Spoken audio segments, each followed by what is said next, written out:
Hello, welcome to electrical GK. आज हम देखेंगे EMF equation of a transformer. तो ट्रांसफार्मर का ईएमएफ इक्वेशन हम कैसे निकालेंगे वो आज हम देखेंगे। तो ईएमएफ इक्वेशन निकालने से पहले हम कुछ अजम्पशन करेंगे। तो कंसीडर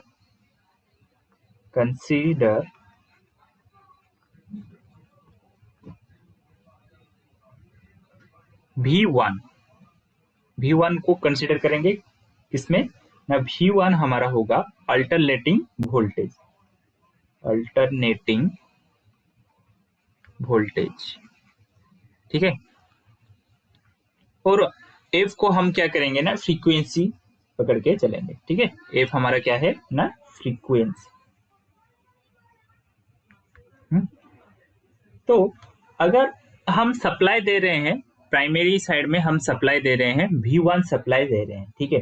तो V1 जो वोल्टेज सप्लाई दे रहे हैं, अल्टरनेटिंग वोल्टेज हम दे रहे हैं प्राइमरी साइड में, तो उस वजह से हमारा क्या होगा ना, अल्टरनेटिंग करंट हमारा प्रोड्यूस होगा, ठीक है।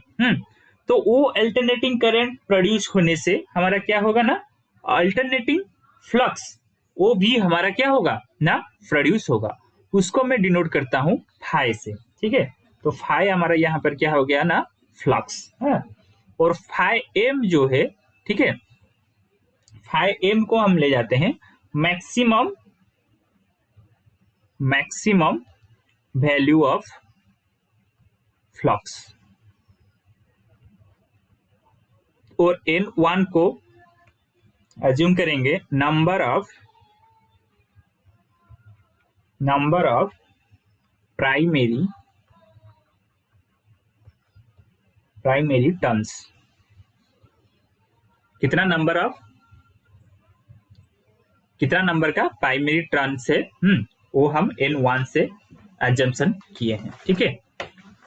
देन N2 को हम ले जा रहे हैं number of secondary turns. Secondary side में कितना नंबर ऑफ टर्न्स है वो हम डिनोट करेंगे N2 से, ठीक है। तो E1 हम लेंगे क्या ना, RMS value of the primary induced EMF, ठीक है।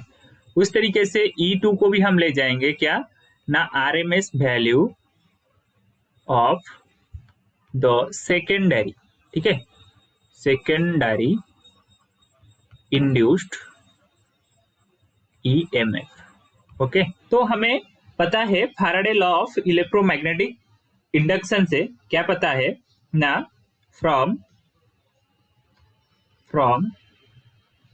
Faraday's law of electromagnetic induction, उसमें से हमें पता क्या है ना, एवरेज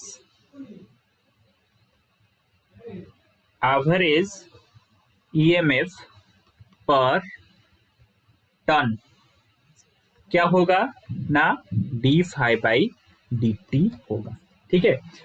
जहां पर कि जो ये d∅ है वो क्या है ना, चेंज इन फ्लक्स, ठीक है। और जो हमारा dt है वो हमारा क्या है ना, time required change in flux, ठीक है। तो ये जो फ्लक्स है हमारा, ये जो फ्लक्स है वो क्या है ना, हमारा साइनसॉइडल फ्लक्स है, ठीक है। क्योंकि हम दे रहे हैं अल्टरनेटिंग वोल्टेज दे रहे हैं, ठीक है। तो उस हिसाब से हमारा जो फ्लक्स है, मैग्नेटिक फ्लक्स है, वो भी हमारा क्या है ना, साइनसॉइडल फॉर्म में आता है। तो इस एक्सिस में हम ले जाते हैं ओमेगा टी ले जाते हैं, ठीक है। और इस एक्सिस में हम जो फ्लक्स है उसको हम रिप्रेजेंट करेंगे तो ये उसका साइनसोइडल वेवफॉर्म हो गया, ठीक है। जहां पर कि ये जो हिस्सा है वो क्या है ना, ये है हमारा मैक्सिमम फ्लक्स जनरेट यहीं पर होता है, ठीक है। और ये उसका जो ये नेगेटिव हिस्सा है -5m, ठीक है। ये टोटल जो पूरा साइकिल कितना है ना 2 पाई है। तो ये आधा कितना होगा ना पाई होगा, ठीक है। ये जो हाफ साइकिल है, ठीक है, ये हाफ साइकिल है कि ये कितना होगा, टाइम कितना लगेगा इसको ना 1/2f, ठीक है। तो यहां से यहां तक आधा होगा, तो ये कितना टाइम लगेगा ना 1/4f उसको टाइम लगेगा, ठीक है। तो इस ग्राफ से हमें क्या पता चल रहा है ना, देखो हमें पता चल रहा है the flux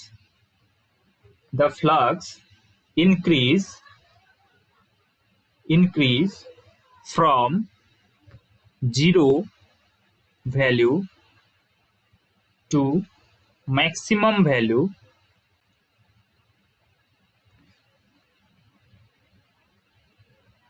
phi m is 1/4f, ठीक है, of the time period, ठीक है।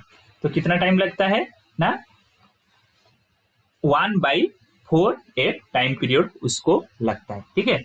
जो कि है किसमें है ना, सेकेंड में है। ये जो है वो किसमें है ना, ये सेकेंड में हमारा है, ठीक है। तो अब लिख सकते हैं, क्या लिख सकते हैं ना, the change of flux that takes place in 1/4f second.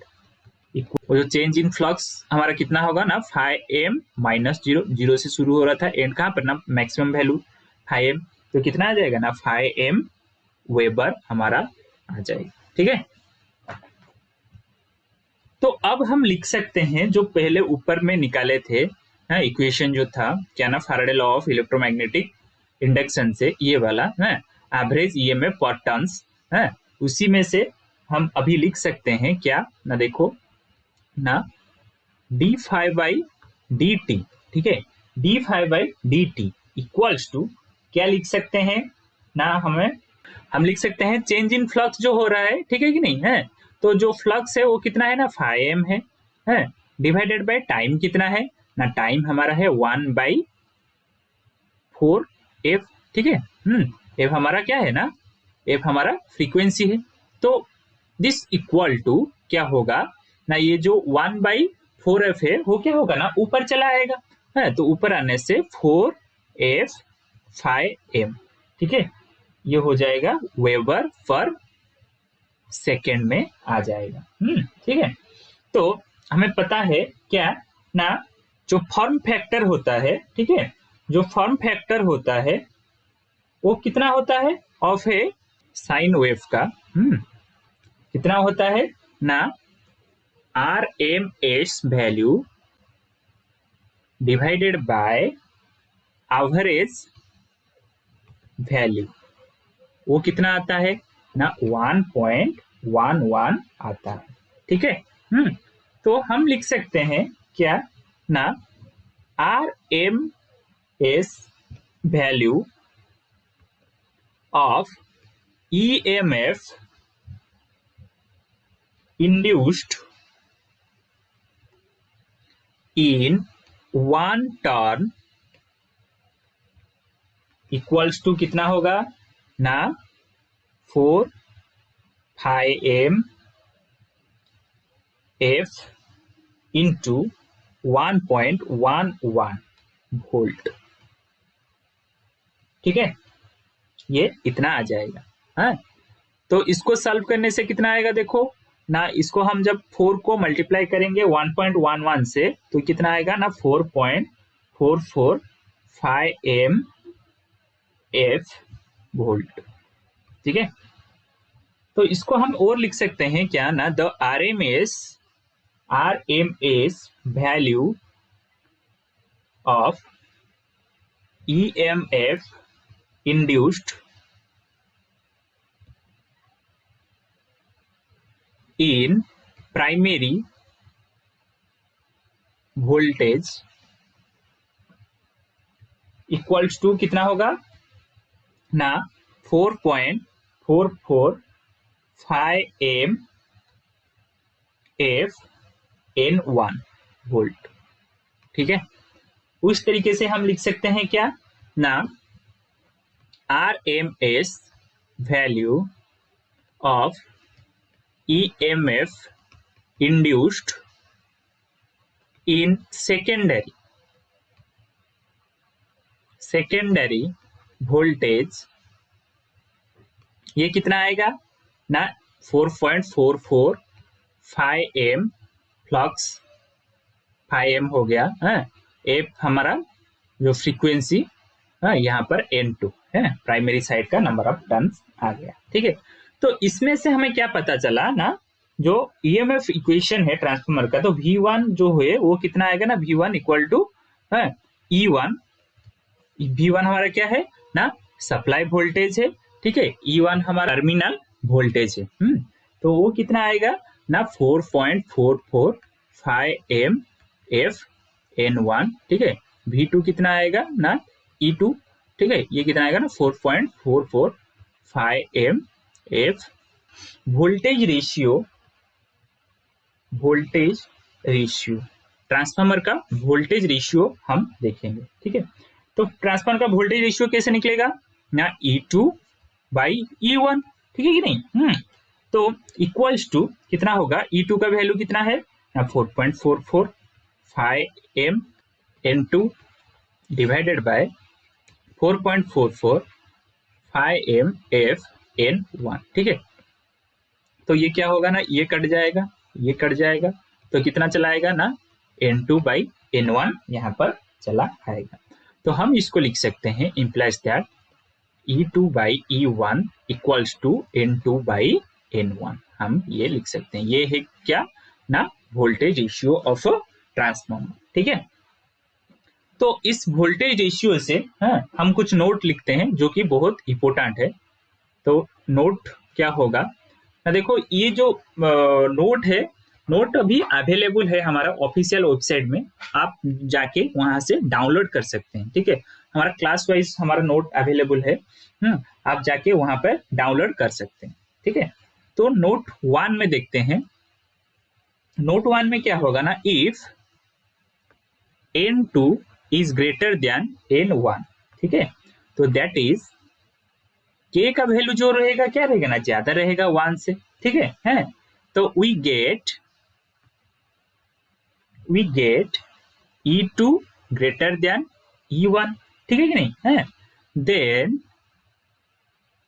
Then the transformer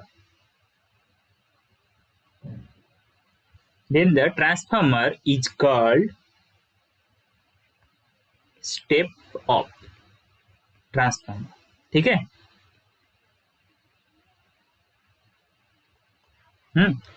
then note 2 देखते हैं। ठीक है कि नहीं, if N2 is smaller than N1 that is क्या होगा ना K इज लेस देन 1। तो K का वैल्यू जो है वो 1 से कम रहेगा। We get N2 is small than N1। ठीक है, देन द ट्रांसफार्मर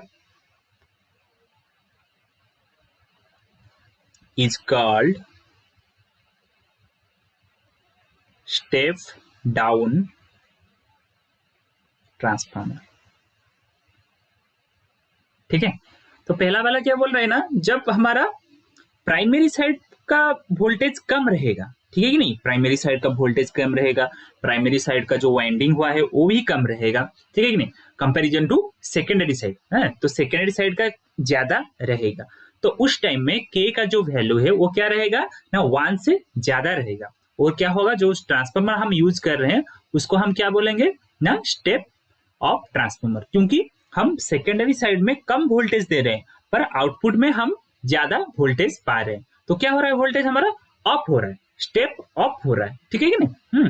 तो 2 में नोट 2 में देखो क्या है ना, if N2 is small than N1, मतलब जो हम वाइंडिंग हुआ है, ठीक है कि नहीं है, जो नंबर ऑफ टर्न्स का जो वाइंडिंग हुआ है वो अगर ज्यादा हुआ किसमें ना, प्राइमरी साइड में ज्यादा हुआ कंपैरिजन टू सेकेंडरी साइड, ठीक है।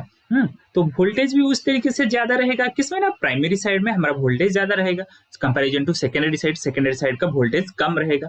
तो उसमें क्या हो रहा है ना, हम दे रहे हैं ज्यादा वोल्टेज पर आउटपुट में निकल के आ रहा है जो हमारा सेकेंडरी साइड में वो कम वोल्टेज आ रहा है। तो यहाँ पर क्या हो रहा है, वोल्टेज जो है वो कम हो जा रहा है। तो कम हो जाने की वजह से हम उसको क्या बोलते हैं ना, स्टेप डाउन ट्रांसफार्मर बोलते हैं, ठीक है।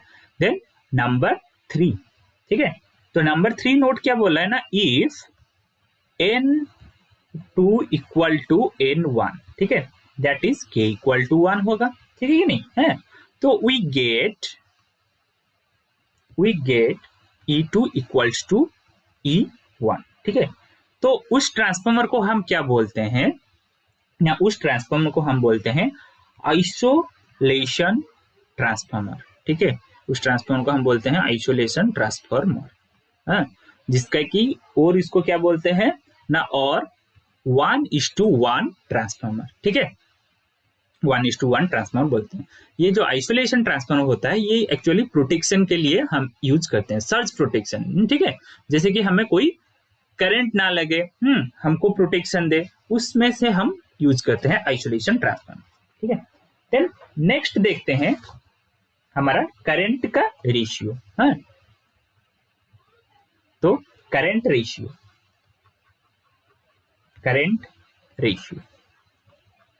ठीक है। मैं सिर्फ यहाँ पर समझा रहा हूं, ठीक है। उसका पूरा नोट हमारा साइट पे अवेलेबल है, ठीक है, हमारा जो ऑफिशियल साइट है उसमें अवेलेबल है, मैं लिंक डिस्क्रिप्शन में दे दूंगा।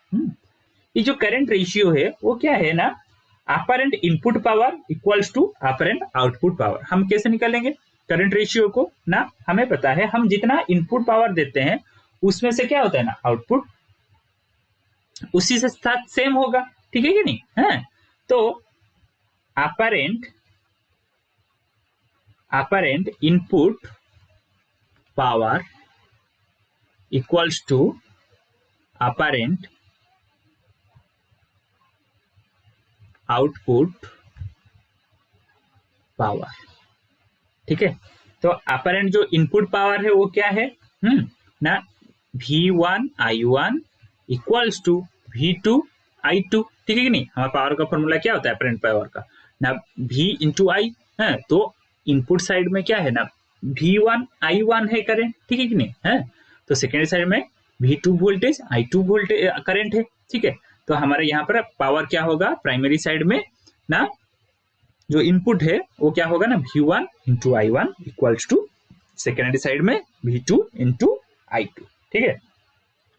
तो इसको जो हम निकालेंगे क्या आएगा ना, देखो इम्प्लाइज दैट हम निकाल सकते हैं क्या ना, V1 divided by V2 equals to I2 divided by I1 लिख सकते हैं। और क्या होगा ना, इक्वल्स टू अभी पढ़ के आए V1 बाई V2 अभी पढ़ के आए, कितना होगा ना, N1 बाई N2 अभी पढ़ के आए ऊपर में, ठीक है कि नहीं। इसको भी हम ले जाएंगे क्या ना, इक्वल्स टू के, एक कंस्टेंट ले जाएंगे, ठीक है। तो आज के लिए इतना ही। अगर ये वीडियो अच्छा लगा तो कमेंट सेक्शन में जरूर बताना। चैनल को सब्सक्राइब नहीं किया हो तो सब्सक्राइब कर देना, दोस्त लोगों के साथ इसको शेयर कर देना। Thank you.